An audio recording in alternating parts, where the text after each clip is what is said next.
morning to all of you. Let's continue question number 7 of exercise 2.4. Hassan buys two kinds of cloth materials for school uniforms. Hasan यहाँ पर name है. Hasan school uniforms के लिए दो तरह के क्लॉथ मटेरियल खरीदता है. Shirt material that cost him ₹50 पर मीटर. एक तो शर्ट मटेरियल खरीदता है जो उसको 50 रुपीज पर मीटर पड़ता है. And trouser material that cost him 90 rupees per metre. और वो ट्राउजर मटेरियल खरीदता है जिसकी कॉस्ट उसको पड़ती है 90 रुपीज पर मीटर, यानी 1 मीटर के उसको 90 रुपीज देने पड़ते हैं. For every 3 metre of the shirt material, हर शर्ट मटेरियल के 3 मीटर के लिए वो खरीदता है ट्राउजर मटेरियल के 2 मीटर. इसको कुछ हम इस तरह से समझें जैसे आप रेशियो वाले सम्स कर रहे थे कि 3:2. शर्ट मटेरियल 3 मीटर है तो ट्राउजर मटेरियल 2 मीटर है. इट मीन्स 3x और 2x अगर हम मान लेते हैं कि 3x और 2x का रेशियो है तो हम मान लेंगे कि वो शर्ट मटेरियल सपोज 3x खरीदता है तो ट्राउजर मटेरियल हो जाएगा 2x मीटर खरीदता है. इसके बाद he sells the materials at 12% and 10% profit respectively. Respectively का मतलब होता है क्रमशः. इसका मतलब क्या हुआ, जो 12% का प्रॉफिट है वो शर्ट मटेरियल पर और जो 10% का प्रॉफिट है वो ट्राउजर मटेरियल पर हुआ. तो यहाँ से हम क्या निकालेंगे, पहले कॉस्ट प्राइस निकालेंगे उसके बाद सेलिंग प्राइस निकालेंगे प्रॉफिट को यूज करते हुए. क्यों निकालना है selling price? Because his total sale is 36,600. Total sale दी हुई है, इट मीन्स सेलिंग प्राइस निकालना पड़ेगा और वो सेलिंग प्राइस एक्स की फॉर्म में आएगा जो हमने एक्स माने थे, यानी इक्वेशन बन जाएगी, उसको इसके इक्वल रख देंगे तो और वहां से हम एक्स की वैल्यू निकाल पाएंगे और वहां से आ जाएगा हमारा how much trouser material did he buy, कि वो शर्ट मटेरियल कितना खरीदता है. तो चलो करते हैं start. Hasan buys 2 kinds of cloth materials, shirt material and trouser material. तो हमें 3:2 के हिसाब से करना है. Let Hasan buys shirt material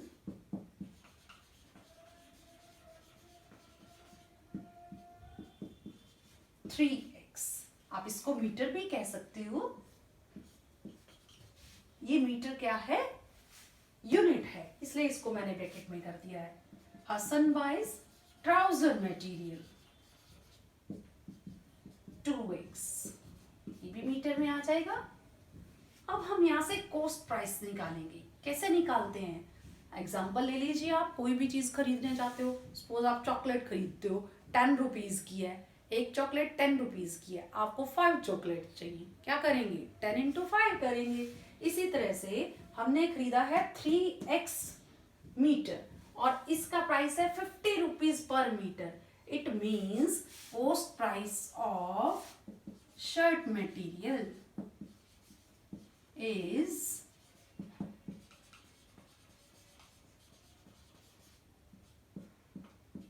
3x into 50, क्योंकि पर मीटर का कॉस्ट हमें दिया हुआ है. इट मीन्स वो 3x जितना मटेरियल था वो 150x का खरीदता है. और इसी तरह से cost price of trouser material, trouser material हमारा है 2x, इसका प्राइस दिया हुआ है 90 rupees per metre. It means 1 metre के उसको 90 रुपीज देने होते हैं तो 2x के कितने देगा वो 180x. ये तो कॉस्ट प्राइस आया. अब हमें दिया हुआ है प्रॉफिट. इट मीन्स हमें सेलिंग प्राइस निकालना है क्योंकि ये सेल दी हुई है.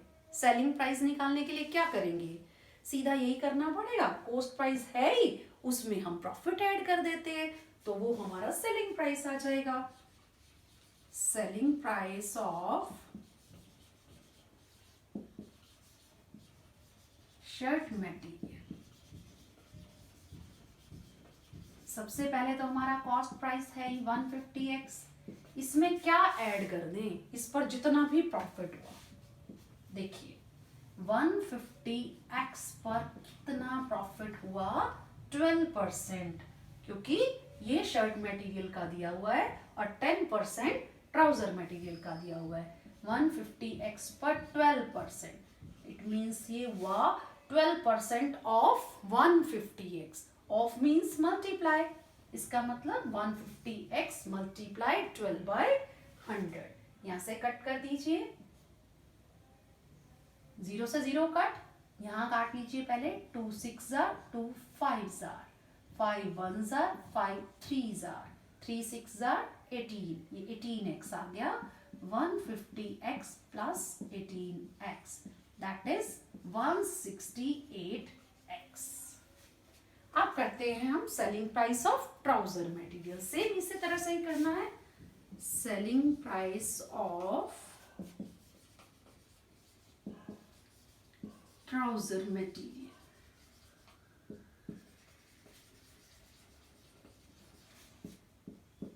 अब 180x हमें पता है कॉस्ट प्राइस है, इसमें क्या ऐड करना है, जो हमारा प्रॉफिट हुआ था, कितना हुआ था, 10%।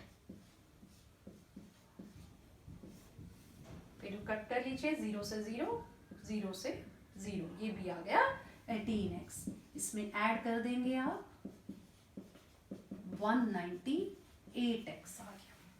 अब शर्ट मटेरियल का सेलिंग प्राइस है 168x और ट्राउजर मटेरियल का है 198x। इन दोनों को ऐड करें तो ये टोटल सेल आ जाएगी। कर लेते हैं according to question. 168x plus 198x is equal to 36,600। Add कर लीजिए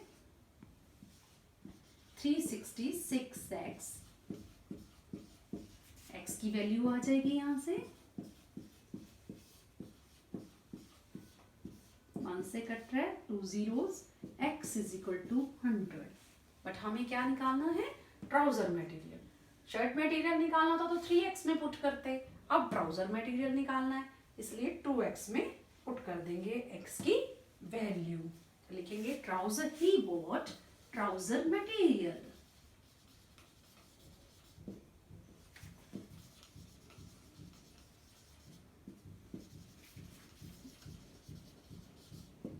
is equal to 2x, it means 2 into 100 that is 200। क्या मीटर है, 200 मीटर उसने ट्राउजर मटेरियल खरीदा है। Required answer is 200 metre. Next is question number 8. Half of herd of the deer are grazing in the field. Deer का झुंड है, हिरणों का झुंड है, उसका हाफ क्या कर रहा है, फील्ड में घास चर रहा है, खेत में घास चर रहा है। अब हमें ये पता होना चाहिए हर्ड ऑफ द डियर क्या है। सपोज वो x है तो हाफ कितना हो जाएगा, half of x is equal to x/2 and 3/4 of the remaining.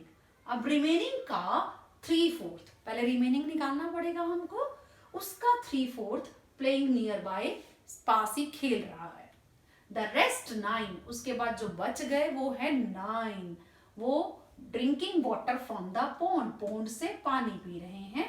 Find the number of deer in the heard, हमें नंबर ऑफ डियर बताना है हर्ड में कितने हैं। तो यही हम सपोज करेंगे, let the number of dear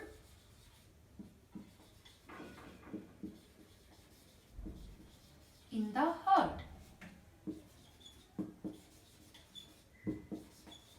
be x. Half of the deer are grazing in the field. Grazing in the field,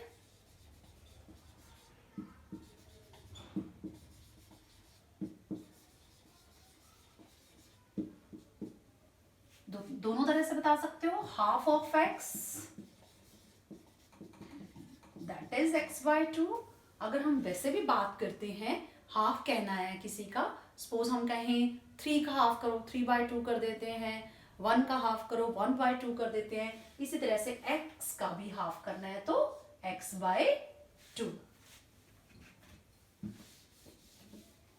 3/4 of the remaining, पहले रिमेनिंग निकाल लेते हैं या साथ साथ चलेंगे।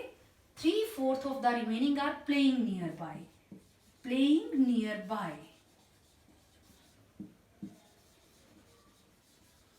ये नंबर ऑफ डियर है जो पास खेल रहे हैं। किसका? रिमेनिंग का 3/4।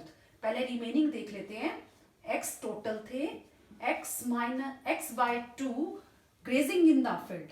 अब बचेंगे कितने? बचेंगे भी x/2, लेकिन ऐसे भी अगर हम करके देखें 2 LCM, यहाँ 1 है, 1 2 2x minus x that is x/2। वैसे भी हमें पता है अगर 1 का हाफ करते हैं हम, हाफ अगर ग्रेजिंग इन द फील्ड है तो बाकी जो हाफ बचा वो उसी का ही हम कहेंगे कुछ भी। अगर 1 में से हाफ लेते हैं तो हाफ ही तो बचेगा। ऐसा ही ये है, नंबर ऑफ डियर अगर x है, हाफ अगर फील्ड में है तो हाफ अगर हम कहें हाफ का कुछ भी तो वो भी तो x/2 होगा। तो it means 3/4 of the remaining, 3/4 of remaining is this of x/2 that is of means multiply. कटता है नहीं तो मल्टीप्लाई करेंगे 3 को x से, 3x, 4 2 8। ये ध्यान रखेंगे, ये रिमेनिंग वाला x/2 यहां दिया है। ये हो गया प्लेइंग नियर बाय। नेक्स्ट है the rest 9 are drinking water, drinking water. कितने डियर बच गए? 9 बचे हैं, 9 ड्रिंकिंग वाटर, ये पानी पी रहे हैं पॉन्ड से। अब ये सारे के सारे अब हमारे पास आ गए हैं। इट मीन्स अगर हम इक्वेशन बनाना चाहें, ग्रेजिंग इन द फील्ड है, प्लेइंग नियर बाय है, जो बच गए हैं वो भी है, ये सारे के सारे ये काम कर रहे हैं। और टोटल क्या बन जाएगा x, क्योंकि हमने यही तो कहा है number of deer in the herd is x। It means this plus this is equal to x according to question. x/2 plus 3x/8 plus 9 is equal to x। अब इसको सॉल्व करना है। क्या करना है हमें? सबसे पहले 2 और 8 का एलसीएम लेना है। वैसे तो 2 इज द फैक्टर ऑफ 8, तो जो बड़ा वाला नंबर है वही का वही एलसीएम होगा। 2 4 4 को x से मल्टीप्लाई किया तो 4x आया। 8 1 1 को 3x से किया तो 3x आया। यहाँ 1 है, 1 8 8 9 72 आया। अब यहाँ भी 1 है, 1 8 8 को x से करेंगे तो 8x आया। आप चाहें तो इक्वल से इधर इधर जो लेफ्ट साइड पर है सिर्फ उसी का एलसीएम लेकर यहाँ तक सॉल्व कर सकते हैं और x को अलग रख सकते हैं, बट ऐसे ज़्यादा इजी होता है। क्यों इजी हो जाता है? अगर हम जो भी राइट साइड है उसका भी एलसीएम साथ ही ले लेते हैं तो जो ये एलसीएम होता है वो कट जाता है। इसका भी रीज़न है कि क्यों कटता है, क्योंकि इसका भी लिया इसका भी लिया, इधर भी 8 है इधर भी 8 है, तो दोनों का कट गया, तो इकट्ठा ही लिया तो वो अपने आप ही कैंसिल हो जाएगा। जब ये हट गया तो हमारे पास क्या बच गई equation? 4x plus 3x plus 72 is equal to 8x। कितना इजी हो गया है। अब वेरिएबल के साथ जो है वो लेफ्ट साइड ले लेते हैं और नॉन वेरिएबल को राइट साइड। अब 8x को इधर लाना है तो माइनस साइन हो जाएगा, 72 को उधर लेकर जाएंगे तो माइनस साइन हो जाएगा। इसको सॉल्व कर लेते हैं।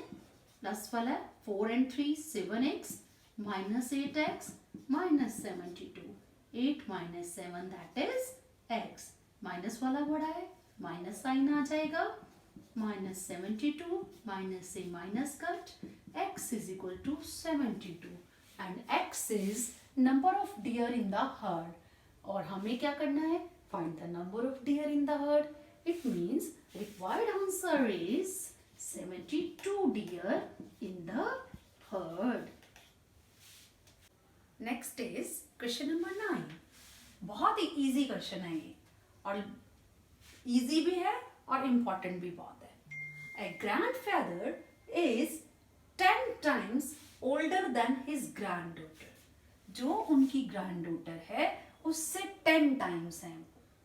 जितनी भी एज उनकी ग्रैंडडॉटर की है, सपोज ग्रैंडडॉटर उनकी 5 years की है, तो 10 टाइम्स है, मीन्स 5 into 10 50 years के हैं.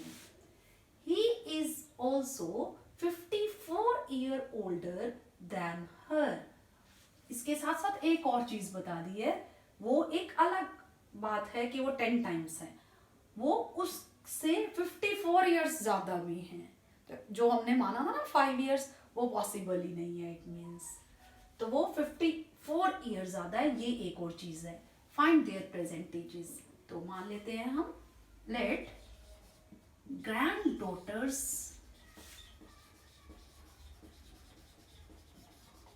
percentage.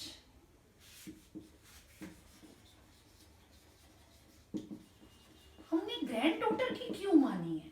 क्योंकि ग्रैंडफादर जो है वो 10 टाइम्स हैं. It means grandfather's as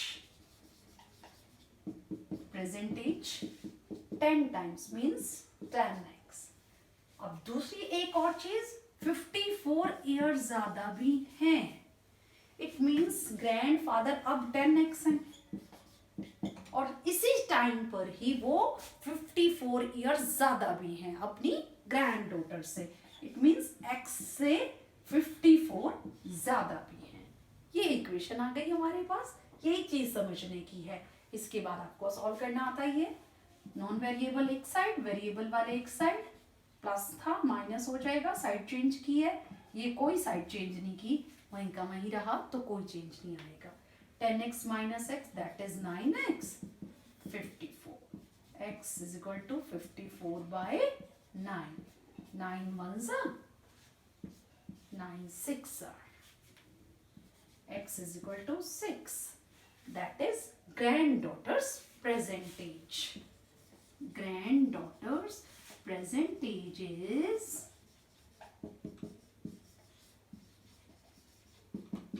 6 years. हमें क्या फाइंड करना है? Their present ages. It means granddaughter की तो है ही, ग्रैंडफादर की भी बतानी है हमको. Grandfather's age present age is 10x. x की वैल्यू पुट कर देंगे, that is 6. 10 into 6, 60 years grandfather की एज है. तो required answer is 6 years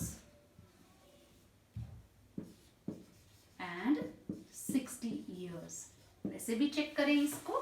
10 times है ग्रैंडफादर की as, 6 10s are 60. That is also 10 times. Next question is number 10. Aman's age is 3 times his son's age. अमन की as अपने ही बेटे से 3 times है. 10 years ago, 10 साल पहले, he was 5 times his son's age. यानी कि सन की एज भी लेस करनी पड़ेगी. 10 years पहले सन की एज जितनी थी, उसके वो 5 times थे. Find their present ages. Present age निकालनी है, तो पहले सन की एज ही माननी पड़ेगी, क्योंकि 3 times कौन है? अमन खुद है. तो it means let Aman's son's age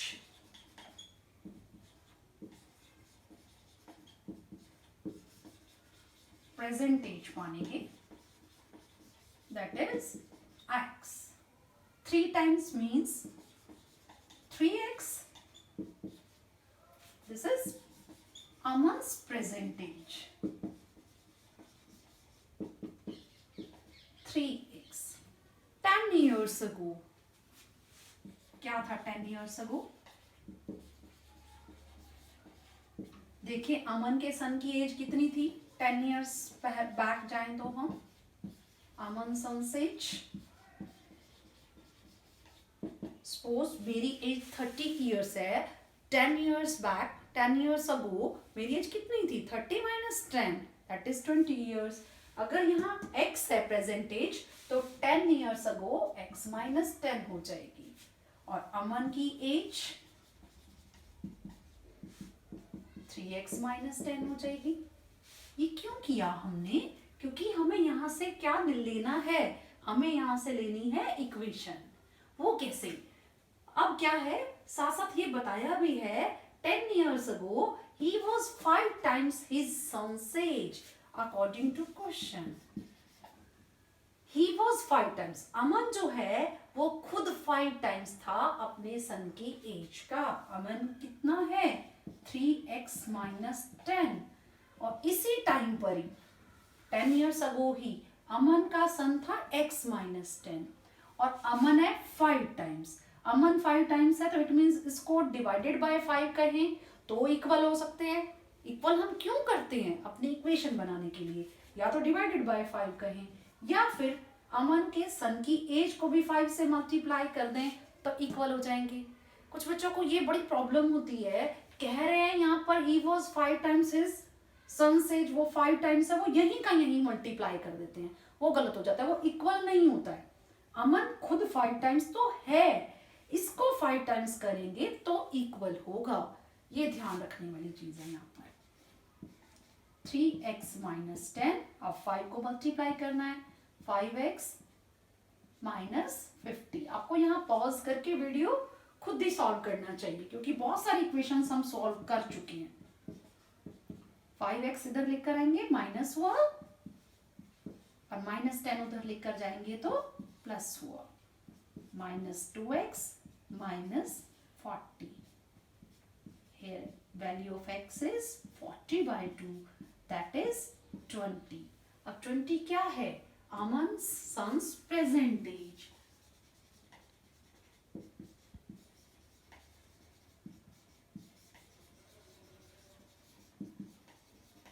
is equal to 20 years and Aman's age, Aman's present age is 3x. It means 3 into 20, that is 60 years. Required answer is 20 years and 60 years. लिखा ही है, प्रेजेंट एज x है, उसका 3 times अमन है, 23 are 60. Required answer is 20 and 60 years. यहाँ हमारी 2.4 complete हो गई है। Thank you.